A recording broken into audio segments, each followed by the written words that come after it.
Normally, a man had only one wife, but if she fell permanently sick her husband could remarry provided that he continued to support the invalid.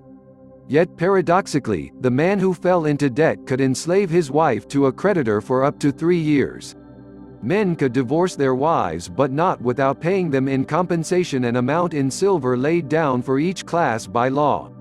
This financial obligation did not apply if the wife's behavior towards her husband had been unsatisfactory. At the death of a father all sons inherited equally, and the eldest had no special rights. Babylon's judicial system included magistrates and judicial courts, a court of appeal, and the right of final appeal to the king. If sentences tended to be severe, the court strove to be fair.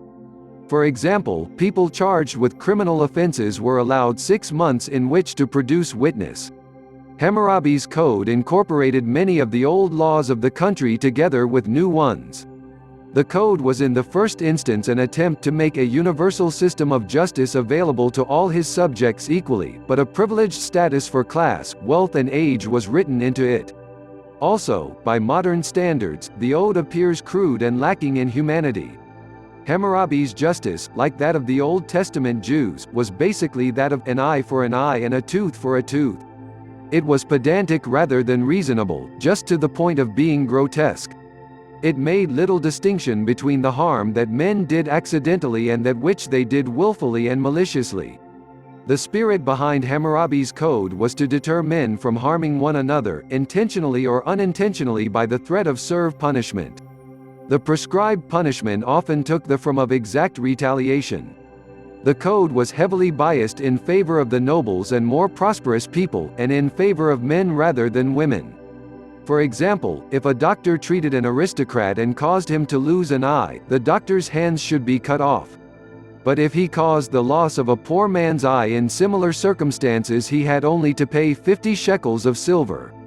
If the doctor brought about the loss of a slave's eye, he had merely to pay the master half the value of the slave's, the wretched slave counting no more than a chattel. If a man committed adultery with another's wife, he had to give his own wife to the husband of the adulteress. Causing a man's death was murder, or at least a crime. There was little room for verdicts of manslaughter or accidental death, and seldom was any allowance made for the sudden loss of temper.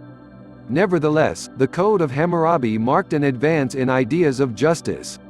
It recognized that wrong should be punished by society rather than by the personal revenge of the victim of his family. The code was more than a system of justice.